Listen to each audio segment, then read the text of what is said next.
আব্দুল কাদের জিলানী রহমাতুল্লাহি আলাইহি যেই কাফেলার ভিতরে যেই কাফেলার সাথে বাগদাদের উদ্দেশ্যে রওনা করেছে, এই কাফেলা বণিক কাফেলা, ব্যবসায়িক কাফেলা, সওদাগরের কাফেলা, এই কাফেলাকে রাস্তার ডাকাতের আক্রমণ করেছে। এই কাফেলার ব্যবসায়ীদের কাছে যার কাছে যা ছিল, ডাকাতের দল ব্যবসায়ীদের সকলের কাছ থেকে মালগুলো লুণ্ঠন করে নিয়ে গেল, ডাকাতি করে নিয়ে গেল, ছিনতাই করে নিয়ে গেল, কেড়ে নিয়ে গেল। ছোট্ট মানুষ আব্দুল কাদের জিলানী রহমাতুল্লাহি আলাইহি সকলের কাছ থেকে ডাকাতের দল, ডাকাতের সদস্যরা মালগুলো নিয়ে গেল। কিন্তু ছোট্ট মানুষ আব্দুল কাদের জিলানীর কাছে ডাকাতের লিডার বলে, সকলের মাল তো আমরা নিলাম, তোমার কাছে কি কোনো মাল নাই? আব্দুল কাদের জিলানী বলে, হ্যাঁ আমার কাছে মাল আছে, বের করে নেয়। আব্দুল কাদের জিলানী রহমাতুল্লাহি আলাইহি তার ব্যাগ সহ পকেট সহ সার্চ করা হলো। কোথায় টাকা নাই, পয়সা নাই, দিনার দিরহাম কোথায়ও নাই। ডাকাতের লিডার ডাকতে বলে, এ বালক, আমি বলছি তোমার কাছে কোন টাকা আছে, তোমার কাছে কোনো মাল আছে? তুমি বলছো জি আমার কাছে মাল আছে, আমরা তো তালাশ করে খুঁজে তোমার কাছে কোনো মাল পাই না। ছোট্ট বালক আব্দুল কাদের জিলানী ডাকতে বলে, মুসলমান কোনদিন মিথ্যা কথা বলে না, জোরে বলেন আল্লাহু আকবার। মিথ্যা কথা বলা এটা মুসলমানের স্বভাব না। আজকে ওই মুসলমানের মিথ্যা কথা না বললে পেটে ভাত হজমই হয় না। কথা বলেন ঠিক না বেঠিক? প্রতিটা এলাকার চাষটালগুলো মিথ্যা গল্প দিয়ে গরম। আব্দুল কাদের জিলানী ডাকতে বলে, আমি মুসলমানের বাচ্চা, মুসলমানের সন্তান, আমি আল্লাহর বান্দা, নবীর উম্মত, মুসলমানের সন্তান হয়ে বলছি, আমি মিথ্যা কথা বলছি না। আমার কাছে টাকা আছে, আমার কাছে মাল আছে, ছিনতাই করে নিয়ে যাও। আব্দুল কাদের জিলানীকে সার্চ করে পকেট, তার পোশাক কোথায় হবে। ডাকাতের সর্দার বলে, আমি বলছি তোমার কাছে মাল আছে, তুমি বলছো হ্যাঁ আমার। আব্দুল কাদের জিলানী সাহস করে বলে, বেটা খুঁজে নে, আমি আমার মাল কি তোরে দেব? তুই পারলে আমার কাছে মাল আছে, বের করে নে। আবার ডাকাতের সদস্যরা আব্দুল কাদের জিলানীকে সার্চ করা হলো, কোথায়ও টাকা নেই। ডাকাতের সর্দার ডাকতে বলে, আমি তোমাকে 3 বার বলেছি, তুমি 3 বারই বলেছো টাকা আছে, কিন্তু তোমার কাছে কোনো টাকা নেই। আব্দুল কাদের জিলানী বলে, আমার মা আমাকে সবক দিয়েছে, আমার মা আমাকে শিক্ষা দিয়েছে, বাবারে তুমি আল্লাহকে ভয় করো। ও বাবা, আল্লাহকে ভয় করো আর তুমি সত্য কথা বলো।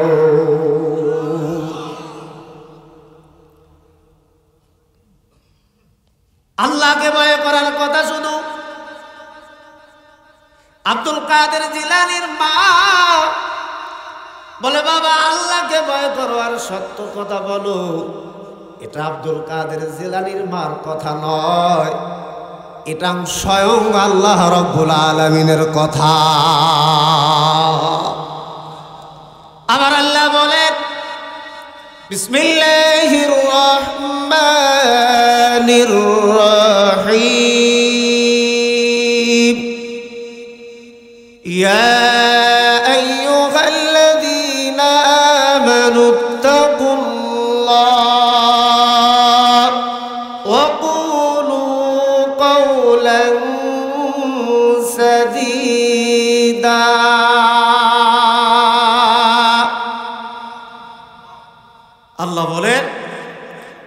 ইমানদারেরা তোমরা আল্লাহকে ভয় করো এবং সত্য কথা বলো। প্রত্যেকটা বাচ্চার প্রাথমিক শিক্ষক হয় তার মা। প্রত্যেকটা বাচ্চার প্রাথমিক বিদ্যালয় হলো তার মায়ের কোল। এজন্য আমাদের মা যদি আমাদের ছোটবেলায় কলেমা কালাম শিখায় থাকে, এই বাচ্চাগুলোর মেধা অত্যন্ত ভালো হয়। ছোট ছোট বাচ্চারা কোরআনের হাফেজ হয়, ইসলামের অনেক বিষয়গুলো জানে। অনেক বাচ্চা কালেমা শিখে তার মার কোলে থেকে। ইসলাম আমাদের যে শিক্ষা দিয়েছে, আমরা অনেকেই সেই শিক্ষা মায়ের কোল থেকে পাই নাই। কারণ আমাদের মা তো ইসলাম মার্কা নয়, আমাদের বাবা তো ইসলাম মার্কা নয়। আমাদের মা ডিজিটাল, আমাদের বাবা ডিজিটাল। আমাদের মা যদি পর্দানিশীল হতো, আবেদা হতো, খালেসা হতো, সালেহা হতো, হাফেজা হতো, আলেমা হতো, আমরা আমাদের মায়ের কোলে থাকা অবস্থায় আল্লাহর কথা জানতে পারতাম, রসুলের কথা জানতে পারতাম। কথা বলেন ঠিক না বেটি? আব্দুল কাদের জিলানী রহমাতুল্লাহি তার মা শিক্ষা দিচ্ছে, বাবারে আল্লাহকে ভয় করো আর সত্য কথা বলো। বলে, হে ডাকাতের সর্দার, আমি বলছি আমার কাছে মাল আছে, তুই বের কর। ডাকাতের লিডার ডাকতে বলে, হে বাবা, তোমার কাছে মাল আছে, 3 বার তোমাকে চেক দিলাম, কিন্তু তোমার কাছে কোনো মাল পাইলাম না। বাবা তুমি বলো কোথায় তোমার মাল রেখেছো? ডাকতে বলে, ও ডাকাতের সর্দার, এই দেখো আমার জামার কলারের ভিতরে। মুরব্বীরা হয়তো এগুলা টের পাইছেন, আগেলা কিন্তু ওই জামার কলার বা বিভিন্ন জায়গায় টাকা রাখত, মায়ে সেলাই করে দিত। আব্দুল কাদের জিলানী বলে, এ আমার জামার কলারের ভিতরে আমার মা 50টা টাকা, 50টা দিনার, 50টা দিরহাম কলারের মধ্যে দিয়ে আমার মা সুই সুতা দিয়ে সেলাই করে দিয়েছে। আমার মা বলেছে, বাবারে আল্লাহকে ভয় করো, সত্য কথা বলো।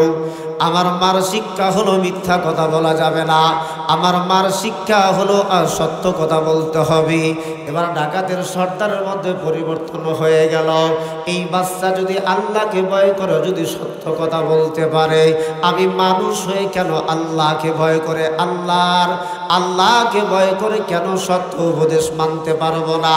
এই বাচ্চা যদি তার মার শিক্ষা মেনে, তার মার উপদেশ মেনে, এই বাচ্চা যদি তার মাকে খুশি করতে পারে, আমি ডাকাত, আমি যদি আল্লাহকে ভয় করে আল্লাহর হুকুম মানতে পারি, আল্লাহর আদেশ মানতে পারি, রব্বুল আলামিন তিনি আমার উপরে খুশি হয়ে যাবে।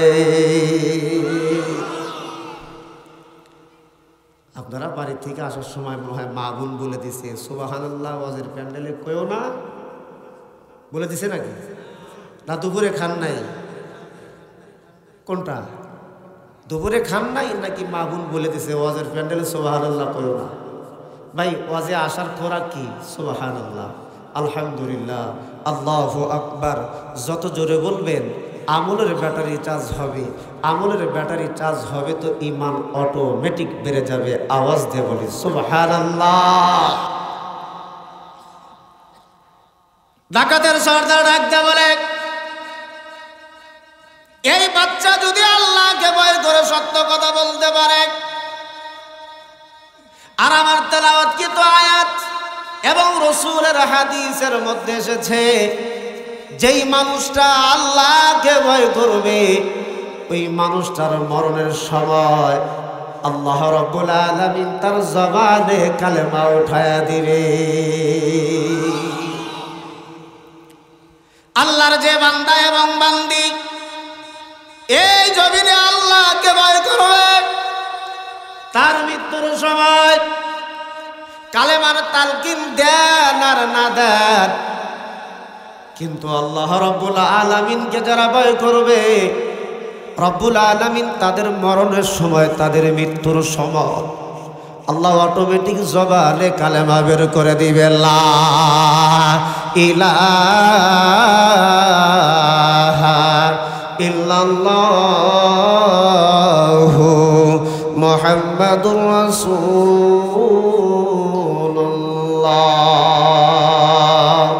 সাল্লাল্লাহু আলাইহি ওয়াসাল্লাম। আমার কাছে টাকা খুঁজে নাও, অমুক জায়গা আছে। ডাকাতের সর্দার বলে, এই বাচ্চাটা আল্লাহকে ভয় করে সত্য কথা বলে। আমি যদি আল্লাহকে ভয় করি, সত্য কথা বলি, তাহলে আল্লাহ তো আমার উপরে খুশি হয়ে যাবে। আল্লাহ যদি আমার উপরে খুশি হয়ে যায়, জিন্দেগির গুনাহ মাফ করবে, আল্লাহ জাহান্নাম থেকে বাঁচায়া আল্লাহ আমাকে জান্নাত দান করবে। জোরে বলুন সুবহানাল্লাহ। ডাকাতের লিডার আল্লাহ সদস্যদের ডাকতে বলে, আমার সাথী ভাইরা, তোমরা শোনো, এই বাচ্চার কাছ থেকে তোমরা শিক্ষা গ্রহণ করো, সবক নাও। এই বাচ্চার মা এই বাচ্চাকে নির্দেশ দিয়েছে, বাবারে তুমি আল্লাহকে ভয় করো, সত্য কথা বলো। সত্য কথা বলার নির্দেশ বাচ্চার মা বাচ্চাকে দিয়েছে। বাচ্চা তার মার সবক শিক্ষা নিয়ে সত্য কথা বলছে। ও আমার সাথী ভাইরা, আমরা যদি সত্য কথা বলি, আল্লাহকে ভয় করি, আল্লাহ আমাদের ক্ষমা করবেন, আল্লাহ আমাদের মাফ করে দিবেন। আমি তোমাদের কাছে বলছি, এতদিন তোমাদের ডাকাতের সর্দার ছিলাম, লিডার ছিলাম। আমি আজকে তোমাদের কাছে প্রতিজ্ঞা করলাম, আমি আর চুরি করব না, ডাকাতি করব না, তোমাদের দলে আমি থাকব না।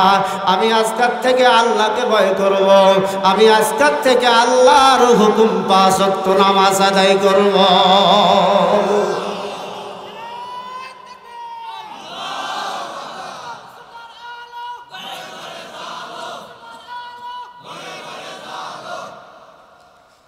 আবার ভাইয়ে, ডাকাতের অন্য সদস্য ডাকতে বলেন, আপনি এতদিন আমাদের ডাকাতের লিডার ছিলেন, সর্দার ছিলেন, আপনি আল্লাহকে ভয় করে দিয়ে সত্য উপদেশ মানবেন, ঈমানের উপর অবিচল থেকে আমল করবেন, ডাকাতি ছেড়ে দিলেন আল্লাহকে খুশি করার জন্য। এবার আপনি সাক্ষী থাকেন, আলা বানায়। আমার ভাইরা, যেই মানুষটার ভিতরে আল্লাহর ভয় আছে, ওই মানুষটা কোনোদিন নামাজ ছেড়ে দিতে পারে না। যেই মানুষটার ভিতরে আল্লাহর ভয় আছে, ওই মানুষটা রোজা ছেড়ে দিবে না। যেই মানুষটার ভিতরে আল্লাহর ভয় আছে, হজ করা ছেড়ে দিবে না, যাকাত দেওয়া বন্ধ করবে না। যেই নারীর ভিতরে আল্লাহর ভয় আছে, ওই নারী বেহায়া বেপর্দা ভাবে চলবে না।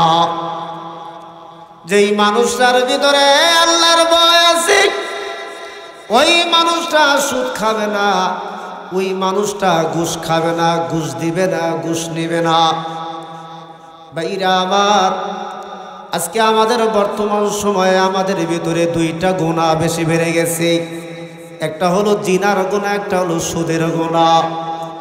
নবীজি বলছে, আমার উম্মতের মধ্যে যখন 2টা গুনাহ বেড়ে যাবে, আমার উম্মতের উপরে দিনে দিনে আমার উম্মতের উপরে আযাব চলে আসবে, আমার উম্মত বিপর্যয়ের দিকে যাবে। তার নাম্বার 1 সুদ, নাম্বার 2 হলো জিনা। আজকে জিনা এই পরিমাণ বেড়ে গেছে, আমরা জিনার থেকে খালি নয়। সুদ এই পরিমাণ বেড়ে গেছে, আমরা সুদ থেকে কেউ খালি নয়। সবচেয়ে বড় কথা হলো, আমরা আল্লাহকে ভয় করে দেই, আমরা সুদ ছেড়ে দেই, আমরা ঘুষ ছেড়ে দেই, আমরা ডাকাতি ছেড়ে দেই, আমরা চাঁদাবাজি ছেড়ে দেই, আমরা দুর্নীতি ছেড়ে দেই, আমরা মিথ্যা ছেড়ে দেই। যেই মানুষটার মধ্যে আল্লাহর ভয় আছে, ওই মানুষটা জিন্দেগিতে কোনোদিন মিথ্যা কথা বলতে পারে না। আব্দুল কাদের জিলানী রাহমাতুল্লাহি আলাইহি ডাকাতের সর্দারকে বলেছে, আমি সত্য কথা বলছি, আমার কাছে টাকা আছে, বের করে নেন। ডাকাতের সর্দার আব্দুল কাদের জিলানী রাহমাতুল্লাহি আলাইহি এই বাচ্চার দিকে খেয়াল করে, আর এই বাচ্চাটা আল্লাহকে ভয় করে, সত্য কথা বলি, এর মা শিক্ষা দিয়েছে, বাবারে আল্লাহকে ভয় করো, সত্য কথা বলো। এই বাচ্চা ছেলে যদি আল্লাহকে ভয় করে সত্য কথা বলতে পারে, তাহলে আল্লাহ রাব্বুল আলামিন খুশি হবে। তার মার নির্দেশ, আমার আল্লাহর নির্দেশ হলো আমি তার বান্দা, আল্লাহ আমার রব, আল্লাহ আমার মালিক। আমার মালিক আমাকে নির্দেশ দিছে, বান্দা তুমি আমার গোলামি করো, বান্দা হালালভাবে জীবনযাপন করো। আমি আল্লাহকে ভয় করে ডাকাতি ছেড়ে দিয়ে আমি যদি সৎ পথে জীবনযাপন করি, আল্লাহর ইবাদত করি, আল্লাহ আমার উপরে রাজি এবং খুশি হয়ে যাবে। জাহান্নাম থেকে বাঁচতে পারবো, আল্লাহ দয়া করে জান্নাত আমাকে দিবে। ডাকাতের সর্দার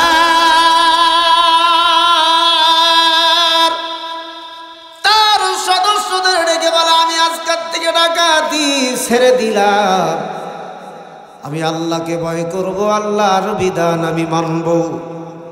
অন্য অন্য ডাকাতেরা বলি, এতদিন আপনি আমাদের লিডার ছিলেন, সর্দার ছিলেন, আল্লাহর ভয়ে আল্লাহকে পাওয়ার জন্য আপনি যদি ডাকাতি ছেড়ে দিতে পারেন, তাহলে আমরা আপনার কাছে প্রতিজ্ঞা করলাম, আমরাও আল্লাহকে ভয় করব, আমরাও আপনার সাথে ডাকাতি ছেড়ে দিলাম, চুরি ছেড়ে দিলাম। আপনি যেমন আগেও আমাদের সর্দার ছিলেন, আজকের থেকেও আপনি আমাদের সর্দার। আমার ভাইরা রে, আল্লাহর ভয় যেই মানুষটার ভিতরে আছে, ওই মানুষটাকে পরিবর্তন করেই ছাড়বে। গুনার কাজে গেলে করে যা থর থর থর থর করে কেঁপে উঠবি। আমার ভাইরা আমার, আল্লাহর ভয় সম্পর্কে বুঝাইতে গিয়ে আমি আর একটা ওয়াকিয়া আপনাদেরকে শোনাই। ইমামে শাফি রহমাতুল্লাহি আলাইহির জামানায় একজন গভর্নর, একজন রাজা, একজন বাদশাহ তার স্ত্রীর সাথে কোনো এক বিষয় নিয়ে মনোমালিন্য হয়ে গেছে। গভর্নর তার স্ত্রীর সাথে কথা বলতে চায়, কিন্তু গভর্নরের স্ত্রী গভর্নরের সাথে কথা বলতে বিরক্ত বোধ করে। গভর্নর যখন অধীর আগ্রহ নিয়ে স্ত্রীর সাথে কথা বলতে চায়, এই গভর্নরের স্ত্রী গভর্নরকে ডেকে বলে, তুমি যদি আমার গায়ে পড়ে আমার সাথে কথা বলতে আসো, তুমি জাহান্নামী। গভর্নর, একজন গভর্নর, টাকার মধ্যে কিন্তু গভর্নর লেখা আছে, আছে না? আমাদের দেশের গভর্নর বুঝি নাই, আছে। একজন গভর্নর, স্ত্রী বলেছে তুমি আমার সাথে কথা বলতে আসলে তুমি জাহান্নামী। গভর্নরের রাগ এতক্ষণ যা ছিল, রাগ আরো দ্বিগুণ হয়ে গেল। গভর্নর বলে, তুমি আমার জাহান্নামী বলেছ, আমি যদি জাহান্নামী না হই তাহলে তুমি 3 তালাক, 1 তালাক, 2 তালাক, 3 তালাক। ওলামা একরাম আসছে, 1 তালাক, 2 তালাক, 3 তালাক বললে কিন্তু বউ থাকে না। আমার ভাইরা, আজ মুসলমানের ভিতরে এমন মুসলমান আছে, বউরে সকালবেলা 3 তালাক, দুপুর বেলাও দেয় 3 তালাক, রাত্রে যে কত তালাক দিছে অভাব নাই। এমন বউ নিয়ে সংসার করে খায়। এই বাংলার জমিনে অনেক পাপী এখনো আছে। কোনদিন হুজুরদের কাছে গিয়ে বলে নাই, মসজিদের ইমামদের বলে নাই, হুজুর আমি তালাক দিয়েছিলাম, কত তালাক দিছি। কারণ আমি আমার আগের মুরব্বীদের একটা বস স্বভাব দেখছি, কোনো রাগ উঠলেই খালি তালাক তালাক তালাক, অথচ ওই বউ নিয়ে সংসার করে খাইছি। কোনোদিন বলে নাই, হুজুর এমন তালাক দিয়েছি, হুজুর আমার বউ আসেনি, একটু ফতোয়া দেন। এখনো যদি আল্লাহর ভয় থাকে তাহলে সংশোধন করে নেবে, কিন্তু আল্লাহর যাদের ভয় নেই, তালাকের পর তালাক দেয়, ওই বউ নিয়ে সংসার করে খায়। আছে না এমন? কথা বলেন, আছে না? আমার ভাইরা, গভর্নরের রাগ, স্ত্রী যখন বলেছে তুই জাহান্নামী, গভর্নরের রাগ হয়ে গেছে আরো বেশি। গভর্নর ডাক দিয়ে বলে, আমি যদি জাহান্নামী না হই তাহলে তুই 3 তালাক। কয় তালাক? 3 তালাক। এবার গভর্নর যখন বলেছে তুমি 3 তালাক, গভর্নর স্ত্রীকে তালাক বলতে দেরি, স্ত্রী যথাস্থান থেকে উঠে অন্য জায়গা চলে গেল। গভর্নর ওই স্থান থেকে ত্যাগ করে অন্য জায়গা চলে গেল। গভর্নর বলে, আরে কি বললাম, কি হয়ে গেল? স্ত্রী বলে, আরে আমি কি বললাম আর আমার স্বামী কি বলল, আর কি ঘটনা সংঘটিত হয়ে গেল? বুঝি আমাদের স্বামী স্ত্রীর বৈবাহিক সম্পর্ক বুঝি বিচ্ছেদ হয়ে যায়। যদি স্বামী স্ত্রীর বৈবাহিক সম্পর্ক যদি বিচ্ছেদ হয়ে যায়, এমন সুন্দর স্বামী, আদর্শবান স্বামী তো আর পাবো না। গভর্নর চিন্তা করে, আমার স্ত্রী যদি তালাক হয়ে যায়, এরকম পরমা সুন্দরী আমি তো আর বউ পাবো না। আমার ছেলে মেয়ে যখন জানতে পারবে, আমার ছেলে মেয়েদের সামনে মুখ দেখাবো কেমনে? আমার যুবক ভাইরা রে, সন্তান যদি বড় হয়ে যায়, মা বাবার যদি এমন ঘটনা যদি ওরা শোনে, ওরাও কিন্তু লজ্জা পায়। এজন্য খবরদার, আসমানের নিচে জমিনের উপরে সর্বনিম্ন হালাল হলো তালাক। ভুলেও কিন্তু জবানে উচ্চারণ করবেন না, অন্তরেও পরিকল্পনা করবেন না। যতই রাগ উঠবে, যদি অন্তরে অন্তরে বলেন তুই তালাক, সভাপতি সাহেব আছে, মসজিদের ইমাম সাহেব আছে, জেনে নিবেন অন্তরে পরিকল্পনা করেছেন, জবানে প্রকাশ করেন নাই, এরপরেও কিন্তু তালাক হয়ে যায়। রাষ্ট্রীয়ভাবে না হলেও ইসলামের দৃষ্টিকোণ থেকে, কোরআন সুন্নাহর দৃষ্টিকোণ থেকে কিন্তু এমন শব্দর দ্বারা, অন্তরে পরিকল্পনা করার দ্বারাও কিন্তু তালাক হয়ে যায়। এই মাসআলা জেনে নিবেন আমার ভাইরা। গভর্নর চিন্তায় পড়ে গেল, আরে আমার স্ত্রী যদি তালাক হয়ে যায়, এমন স্ত্রী তো আর আমি বিবাহ করতে পারবো না। সন্তানদের কাছে মুখ দেখাবো কেমনে? দেশবাসীর কাছে আমি মুখ দেখাবো কেমনে? গভর্নর স্বামী স্ত্রী যখন কথোপকথন করতে যায়, মনোমালিন্য হয়ে যায়, যখন স্ত্রী বলছে তুমি জাহান্নামী, গভর্নর 3 তালাক দিয়ে দিছে। এই কথাটা মুহূর্তের মধ্যে পুরা রাজ্যের শহরে, বন্দরে, গ্রামে গঞ্জে, অলিতে গলিতে, চাষটালে চাষটালে, মোড়ে মোড়ে, লোকালয়ে প্রত্যেকটা মানুষে আলোচনা করেছে, আমাদের গভর্নর রাগ করে তার বউকে 3 তালাক দিয়ে দিছে। আমার ভাইরা, জঙ্গলের মধ্যে আগুন ধরলে যেমন পুরা জঙ্গল মুহূর্তের মধ্যে ছায়া যায়, পুরা জঙ্গল আগুনে ঘেরাও হয়ে যায়। গভর্নর সম্মানিত মানুষ, স্ত্রী তালাক দিয়েছে যখন, এই সংবাদ যখন রাজ্যের মানুষ পাইছে, মুহূর্তের মধ্যে ভাইরাল, এই ঘটনা প্রচার হয়ে গেল। গভর্নর চিন্তা করে, হারে আমি যে স্ত্রীকে তালাক দিলাম, সমাধান পাবো কেমনি? মসজিদের ইমামদের কাছে শরণাপন্ন হলো। আমার ভাইরা, মসজিদের ইমামরা দুনিয়াতেও আমাদের উপকারে আসবে, মসজিদ আলেমরা আমাদেরকে আখিরাতের ময়দানেও আপনার উপকারে আসবে। আমার ভাইরা রে, আপনারা ঢাকা করে যারা গেছেন, জজ সাহেবের সামনে যে সকল অ্যাডভোকেট উকালতি করে, কিন্তু ভাইরা সেখানে উকালতি করার ক্ষমতা আমাদের নাই। কিন্তু আল্লাহর আদালতে দুনিয়ার অ্যাডভোকেটের ক্ষমতা নাই আল্লাহর আদালতে উকালতি করা। আল্লাহর আদালতে উকালতির লাইসেন্স সার্টিফিকেট একমাত্র আলেমেরই আছে। আল্লাহর আদালতে আল্লাহর সামনে দাঁড়ায় যদি উকালতি করতেই পারে, একমাত্র আলেমরাই করতে পারে। এজন্য আলেমদেরকে মহব্বত করো, ভালোবাসো। আলেমরা যেমন দুনিয়াতে বন্ধু, বিপদের বন্ধু, আলেমরা আখিরাতের ময়দানেও বন্ধু।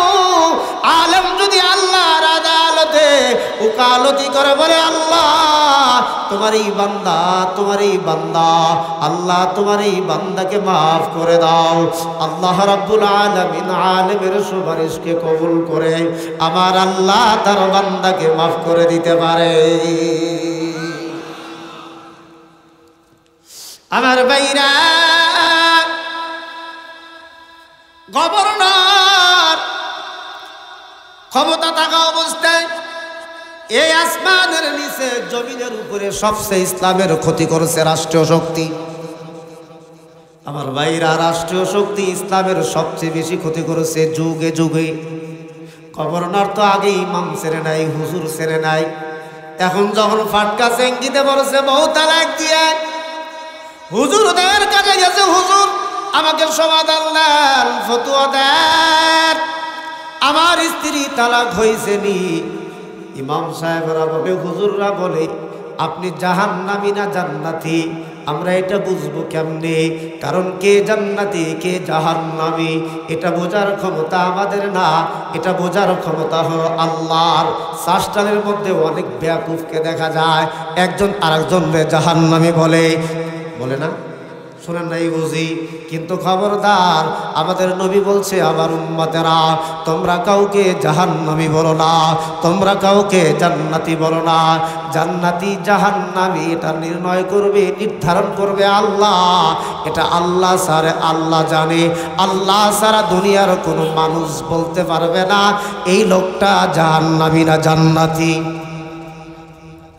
হয়তো মৌলিক সে অপরাধ করতে পারে, গুনাহ করতে পারে, জঘন্য অপরাধ করতে পারে, আমরা তাকে ঘৃণা করি, কিন্তু রব্বুল আলামিন তার কপালে যদি হেদায়েত লেখেন, লোকটা হেদায়েত প্রাপ্ত হয়ে যাবে, আল্লাহ তার গুনাহ মাফ করে দিবে। আল্লাহ পারে না? আল্লাহ পারে না? আল্লাহ পারে। আমার ভাইরা, দেশের আলেমরা যখন বলল আপনি ফতোয়া চাইলেন আপনার স্ত্রী তালাক হয়েছে কি হয়েছে না, আপনি জাহান্নামী না জান্নাতি এটা বোঝার ক্ষমতা আমাদের নাই। আমরা কেমনে বুঝবো আপনি জাহান্নামী? আমরা এই ফতোয়া আমরা দিতে পারবো না। তখন এই ফতোয়া সম্পর্কে, মাসআলা সম্পর্কে ইমামে শাফি জানার পরে বলে, এই ফতোয়া আমি দেব, এই ফতোয়া আমি দেব। গভর্নর খুব আগ্রহ নেই, এতদিন হুজুরদের সম্মান না করলেও ইমামে শাফি রহমাতুল্লাহি আলাইহিকে খুব সম্মান শ্রদ্ধা দেখেছে। হুজুর আপনি নাকি আমার ফতোয়া দিয়ে সমাধান দিবেন? বলে হ্যাঁ। বলে আপনি আমার সমাধানটা দেন হুজুর, বড় বেকায়দায় বড় বিপদে আছে। ইমাম শাফি তো জিগায়, ও গভর্নর, আপনার জীবনে এমন ঘটনা কি সংঘটিত হয়েছে আপনার ক্ষমতা থাকা সত্ত্বেও এই গুনার কাজে আপনি জড়িত হন নাই? আপনার ক্ষমতা থাকা সত্ত্বেও ওই কাজে আপনি জড়িত হন নাই, ওই ঘটনা আপনি সংঘটিত করেন নাই। আপনার জীবনে কি এমন কোন ঘটনা ঘটে গেছে একটু আমার কাছে বলেন। এবার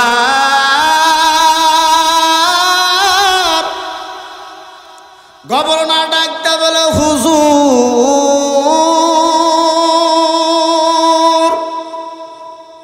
আমি রাজ্যের কাজ কাম ছেড়ে দিয়ে একদিন আমি আমার বাড়িতে গেলাম, কামরার মধ্যে ঢুকলাম।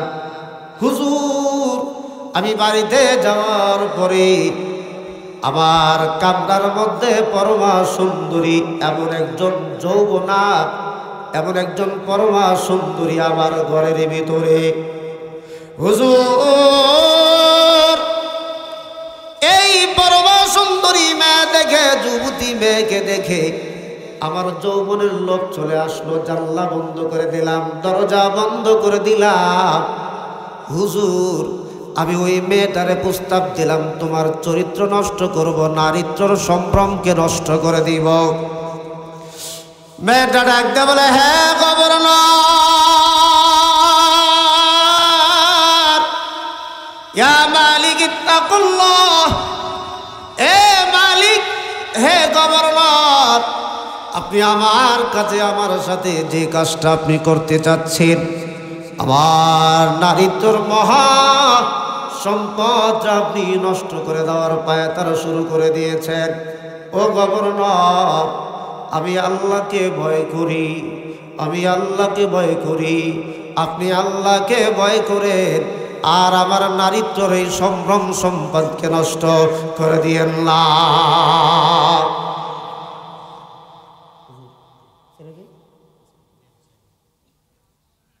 হুজুর স্টেজে এসে গেছে, কথা আমার শেষের দিকে। গভর্নর ডাকতে বলে, মেয়েটা যখন বলেন ইন্নী ইয়া মালিক ইত্তাকুল্লাহ, হে মালিক আমি আল্লাহকে ভয় করি, ও গভর্নর, তুমি আল্লাহকে ভয় করো। গভর্নর বলে, যখন মেয়েটা বলে আমি আল্লাহকে ভয় করি, তুমি আল্লাহকে ভয় করো, সঙ্গে সঙ্গে আল্লাহর ভয় ওই মেয়েটার চরিত্র নষ্ট না করে আমি উঠে গেলাম। হুজুর, এমন ঘটনা আমার ইচ্ছা থাকা সত্ত্বেও, শক্তি থাকা সত্ত্বেও আমি ওই গুনার কাজে আমি জড়িত হই নাই, ওই গুনার কাজ আমি সংগঠিত করি নাই। ইমাম শাফি রহমাতুল্লাহি আলাইহি বলে, তুমি যদি আল্লাহর ভয়ে এই অপরাধ থেকে যদি আল্লাহর ভয়ে তুমি যদি মেয়েটাকে ছেড়ে দিয়ে থাকো, তাহলে তোমার স্ত্রী তালাক হয় নাই। আমি বলছি, তুমি যদি আল্লাহর ভয়ে তুমি যদি আল্লাহর ভয়ে এই মেয়েটাকে ছেড়ে দিয়ে থাকো, তাহলে তুমি একটি ভালো কাজ করেছো, তোমার স্ত্রী তালাক হয় নাই। ইমাম শাফি যখন বললে তোমার স্ত্রী তালাক হয় নাই, এবার দেশের আলেমেরা ইমাম শাফির সাথে বিদ্রোহ শুরু করে দিল। হুজুর, আপনি কেমনে বুঝলেন লোকটা জাহান্নামী না জান্নাতি, কেমনে বুঝলেন? ইমাম শাফি বলে, আমি তো ফতোয়া দেই নাই, ফতোয়া দিয়েছে স্বয়ং আল্লাহ। আল্লাহ বলেন, ওয়া আম্মা মান খাফা মাকামা রাব্বিহি ওয়া নাহান নাফসা আনিল হাওয়া ফাইন্নাল জান্নাতা হিয়াল মাওয়া। আল্লাহ বলেন যে আল্লাহর সামনে কিয়ামতের দিন দাঁড়ানোর ব্যাপারে যে ভয় করবে, মনস্কামনা পূর্ণ করা থেকে বিরত থাকবে, তার ঠিকানা হলো জান্নাত। ও গভর্নর, তুমি যদি আল্লাহর ভয় এই মেয়েটাকে তুমি ছেড়ে দিয়ে থাকো, তুমি একটি ভালো কাজ করেছো। আর আল্লাহ পাক এই মর্মে ফয়সালা দেন, তোমার স্ত্রী তালাক হয় নাই। হুজুরও এসে গেছে, সময় পাইলে পুরো কথাটা আরো বিস্তারিত সুন্দর করে বলতাম।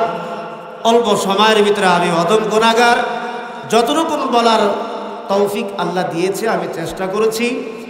যদি কথার মধ্যে যদি কোনো ভুল বেদবি হয়ে থাকে ক্ষমার দৃষ্টি দেখবেন, আমলের কিছু থাকলে আমল করার চেষ্টা করবেন। ওয়া আখিরু দাওয়ানা আলহামদুলিল্লাহি রাব্বিল আলামিন।